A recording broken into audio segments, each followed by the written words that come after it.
If you enjoyed this podcast, please consider liking, sharing, and subscribing to the channel. Sharing it with your friends and family helps spread knowledge, and when we help others grow, we grow too. Thank you so much for listening. Let's dive into the podcast. The Body with No Name. The morning was cold and quiet when the jogger saw him. December 1st, 1948. The sun was barely up. A man sat against the concrete wall at Somerton Beach, perfectly still. At first, the jogger thought he was sleeping. The man looked peaceful. His head rested back against the wall. His legs stretched out toward the sand. He wore nice clothes too, a clean white shirt, a colorful tie with red and blue stripes, a warm brown sweater. But something felt wrong. The man never moved, never breathed. The jogger called the police. When officers arrived at 6:30 in the morning, they found a mystery that would haunt them for decades. The man was dead. But who was he? He looked like a gentleman. His gray jacket was expensive. His trousers were pressed. His shoes were polished and clean.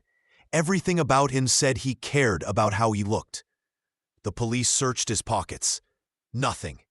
No wallet, no money, no keys, no papers with his name.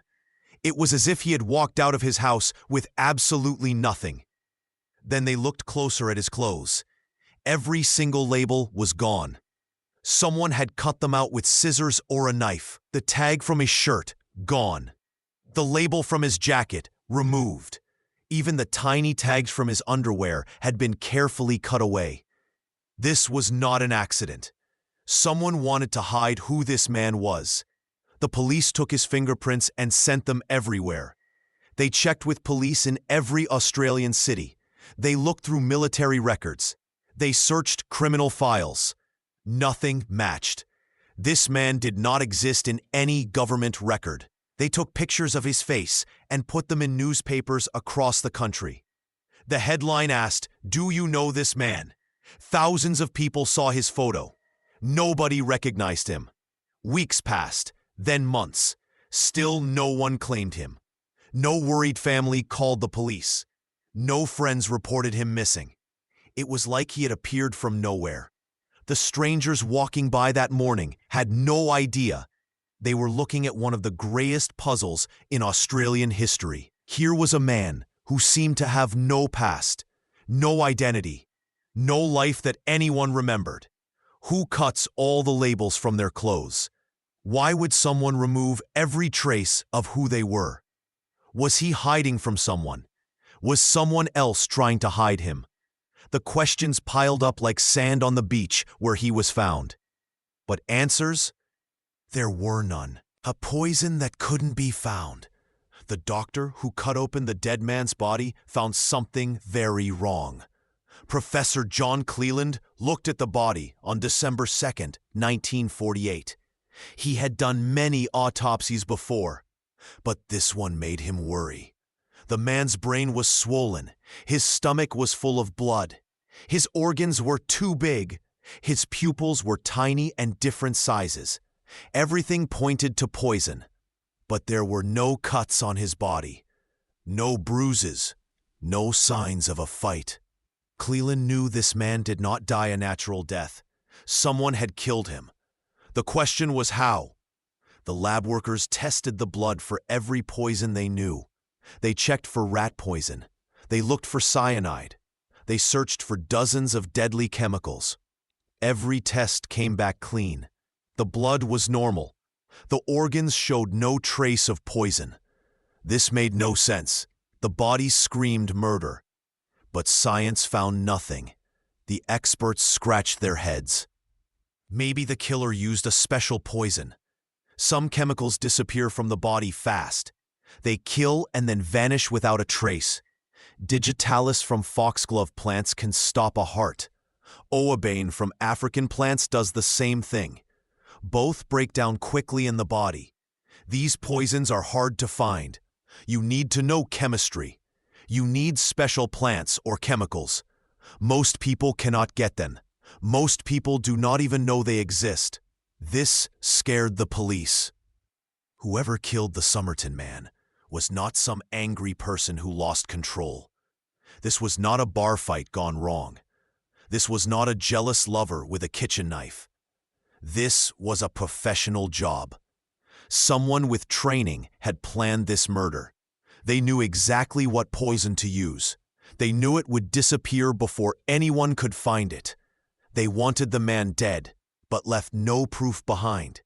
The invisible poison made the mystery darker. It meant the killer was smart. It meant they had resources. It meant they knew how to commit the perfect murder. But why kill this stranger on the beach? Who was he? And who wanted him dead so badly they used a poison that science could not detect?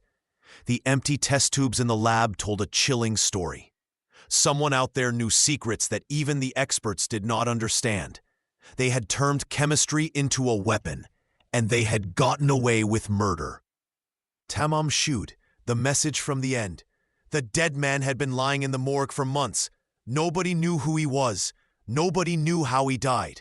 The doctors had looked at every inch of his body. The police had searched through his clothes dozens of times. They found nothing. Then, something amazing happened.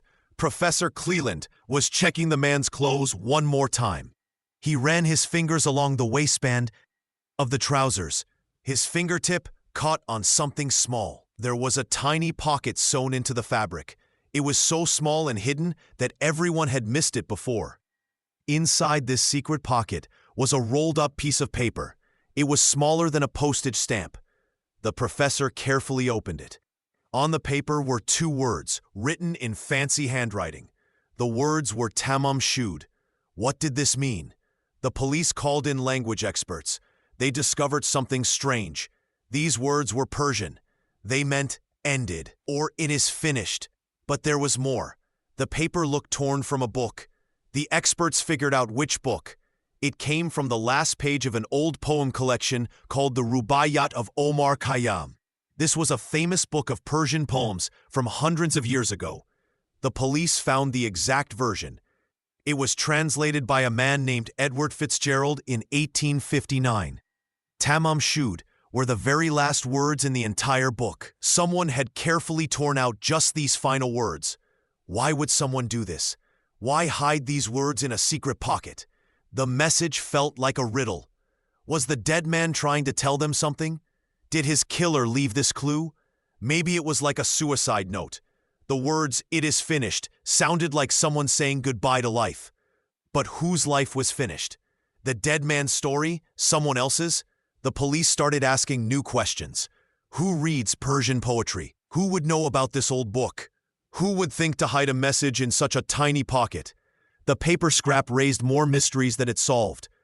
Was this man a spy? A poet? A killer? Someone running from danger? One thing was certain. Someone wanted this message to be found. They put it where only a careful search would discover it. This was not an accident. This was a plan. But what was the plan? And who made it? The dead man on the beach was keeping his secrets. Even from the grave, he was playing games with the living. The book left in the car. 8 months passed. The dead man's secret stayed buried. Then something strange happened that changed everything. A businessman walked into the police station on July 22nd, 1949. He looked nervous. In his hands, he carried an old book. The cover was worn and faded. "I think this might be important," he told the officers. His voice shook a little. The man told a weird story. On November 30th, 1948, he had parked his car near Somerton Beach. The windows were down because it was hot. He went for a walk. When he came back, something was different. There was a book on his back seat. He had never seen it before. Nobody else had keys to his car. The doors were locked when he left. Yet somehow this book appeared inside. The book was called the Rubaiyat of Omar Khayyam. It was full of old poems. The man thought it was strange, but he kept it. He threw it in his glove box and forgot about it. Months later, he heard about the dead man on the beach. The news mentioned a torn piece of paper with foreign words. Those words came from a book called the Rubaiyat, the same book sitting in his car. His blood ran cold. He grabbed the book and rushed to the police. The officers examined it carefully. Their eyes grew wide. The last page was missing. Someone had torn it out. The edges looked rough and jagged. They compared it to the tiny paper from the dead man's pocket. It was a perfect match. The paper had come from this exact book. But here's what made it really scary. This wasn't just any copy. It was printed in New Zealand. Very few existed in Australia. Finding one was like finding a needle in a haystack. Someone had planned this whole thing. They picked this rare book on purpose. They tore out the page. They put the paper in the dead man's pocket. Then they placed the book in a stranger's car. The timing was perfect. The book appeared one day before the body was found. This wasn't random. Someone knew exactly what they were doing. But who? And why did they want the book to be found? What message were they trying to send? The mystery grew darker. Every answer led to more questions. Someone was playing a game. But what were the rules? And who would win? The Undecipherable Code police thought they found their answer in that tiny book.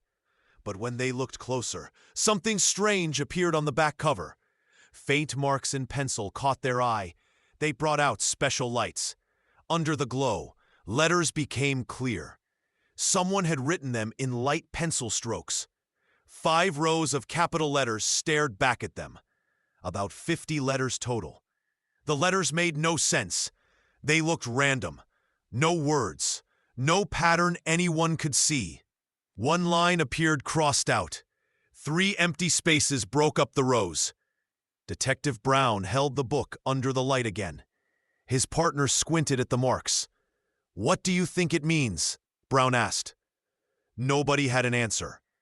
The police knew this was big. They made copies right away. The pages went to the smartest code experts in Australia. Military men who broke enemy secrets during the war looked at it. Navy codebreakers studied every letter. Days passed, then weeks.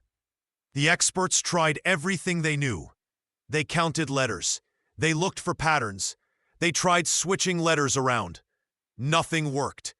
These were men who had cracked Nazi codes. They had read secret messages that helped win battles. But this simple list of letters beat them. "Maybe it spells out names," one expert said. He tried reading just the first letter of each line. Still, nothing made sense. Another man thought it might be a special type of code, the kind that needs a secret key. Without that key, breaking it would be impossible. Like trying to open a safe without knowing the combination. Years went by. More experts tried. Computer experts joined the hunt when machines got smarter. Students wrote papers about it. Retired spies took a look. Amateur puzzle solvers spent weekends trying to crack it. The letters stayed silent. They kept their secret. Some people began to wonder, what if the dead man wrote fake letters on purpose? What if he wanted to confuse anyone who found the book? Maybe the letters meant nothing at all. This idea made the mystery even stranger. Did the man know he was going to die? Did he plan this puzzle to throw off the police? The code became famous. Newspapers wrote about it. TV shows featured it. People around the world tried to solve it. But those 50 letters stayed as mysterious as the man who wrote them. Today, the original book sits in police files. The code remains unsolved. It watches from the page, like a silent witness to secrets we may never know. The woman who knew too much. Inside the back cover of that strange book, police found something that changed everything. Below those coded letters, someone had written a phone number, just 7 digits scrawled in pencil. The ink was faint, like it had been written quickly. The police called the number. It belonged to a nurse named Jessica Harkness. Her friends called her Jestin. She was 27 years old and lived on Mosley Street in Glen Elg. Here's the scary part. Her house was only 400 meters from where they found the dead man on the beach. That's less than a 5-minute walk. On July 26, 1949, 2 detectives knocked on Jessica's door. They asked her to come to the station. They wanted to show her something important. Jessica agreed to go with them. At the police station, they had made a plaster mask of the dead man's face. Think of it like a white statue of his head. The police often did this back then to help identify bodies. They brought Jessica into a small room. The mask sat on a table. When Jessica looked at it, something incredible happened. Her face went white as paper. She started shaking. Witnesses said she looked like she might faint right there on the floor. But then Jessica did something strange. She said she had never seen this man before in her life. She claimed she didn't know him at all. The police asked her why she got so upset if she didn't know him. Jessica refused to answer. For the next 58 years, until her death in 2007, Jessica never changed her story. She kept her mouth shut about the Somerton man. Even her own family couldn't get her to talk about it. Years later, Jessica's daughter shared some interesting facts. Her mother spoke perfect Russian. She knew lots of Russian people who had moved to Australia after the war. These details made the police wonder if Jessica was hiding something big. Before Jessica died, she made one strange comment. She said the case wasn't just about local police. She hinted that bigger agencies were involved. Government agencies. Maybe even spy agencies. Think about it. A woman who speaks Russian. A mysterious dead man with coded messages. And Jessica's reaction when she saw his face told everyone she definitely knew him. Whatever Jessica knew died with her. She took the biggest secret to her grave. The spy theory. The more police looked at the clues, the stranger they became.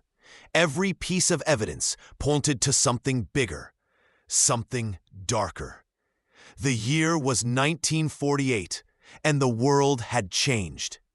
2 superpowers now faced each other across an invisible line. Australia sat right in the middle, worried about spies coming from the east. Think about what they found. Every single label cut from his clothes.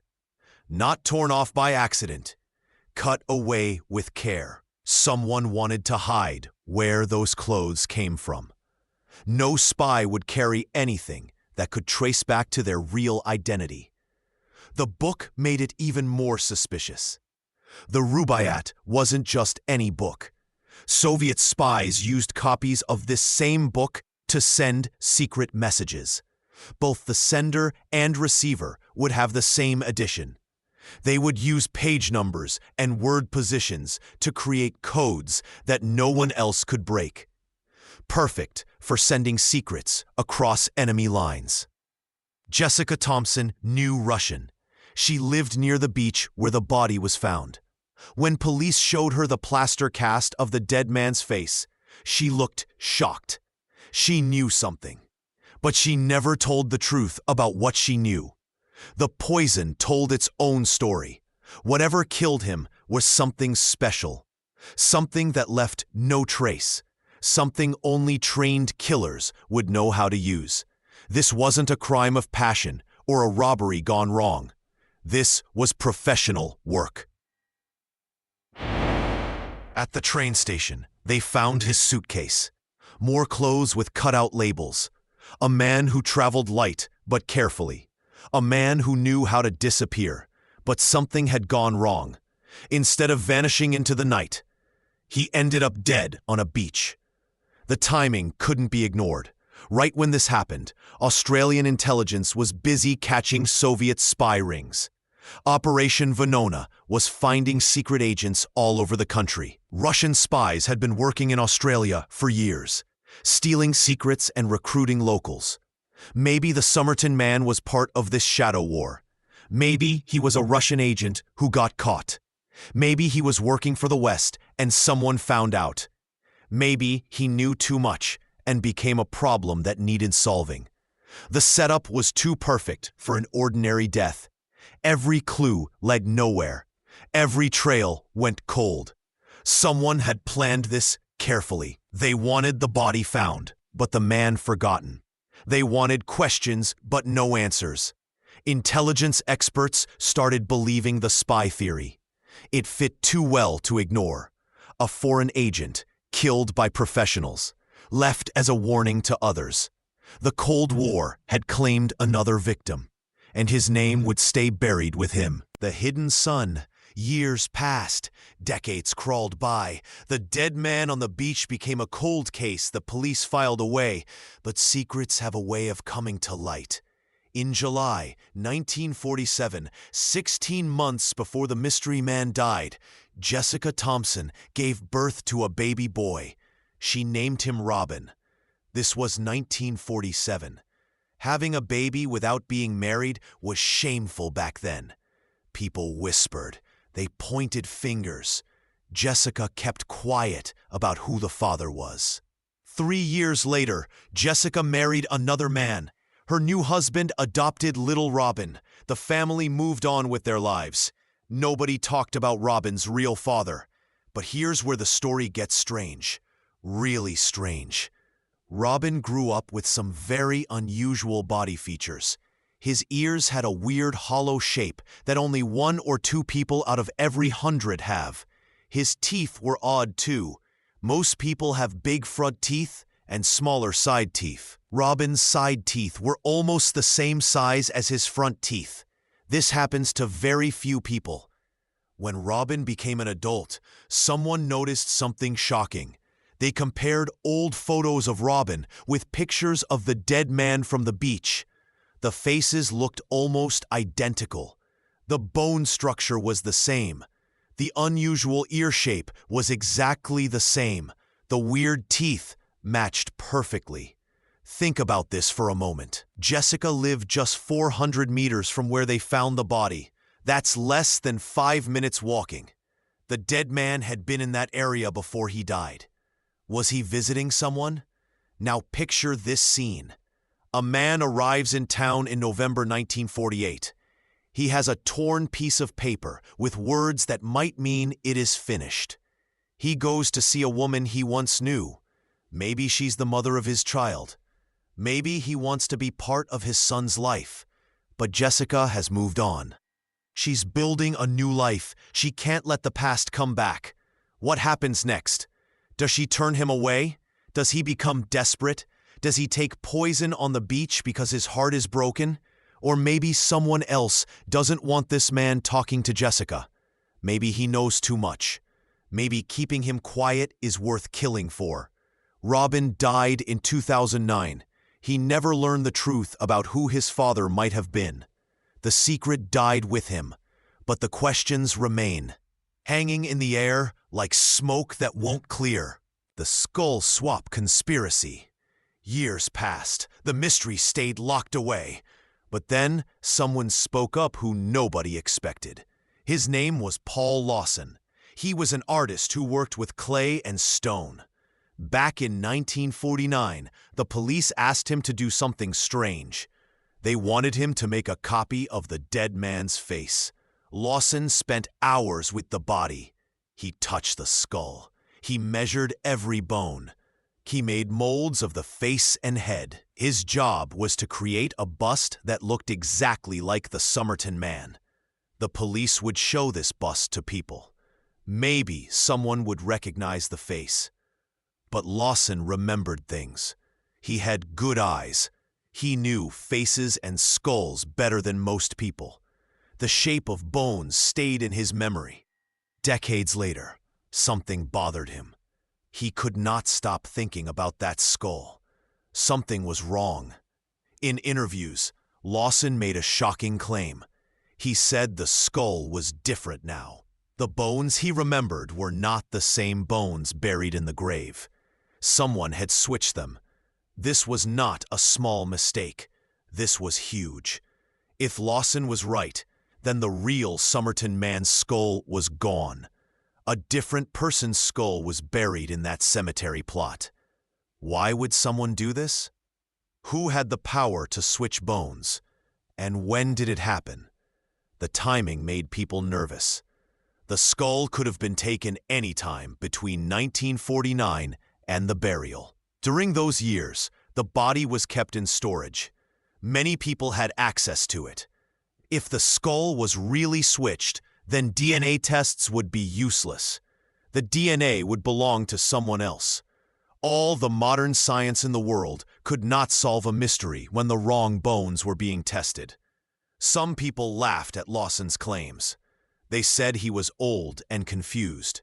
Memory plays tricks, they argued. How could anyone remember skull details from so long ago? But others listened carefully. Intelligence agencies were known for strange operations. Secret services had methods for hiding identities. If the Somerton man was a spy, powerful people might want his true name to stay hidden forever.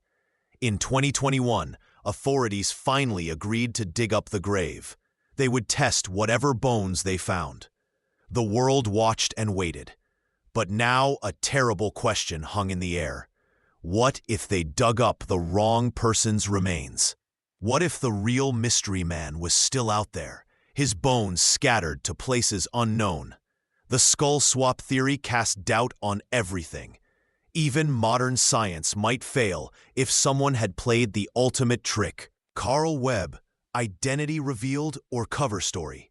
The silence lasted for 74 years. Then one day in July 2022, Professor Derek Abbott made a shocking claim. He said he knew who the dead man was. Carl Webb. That was the name Abbott gave the world.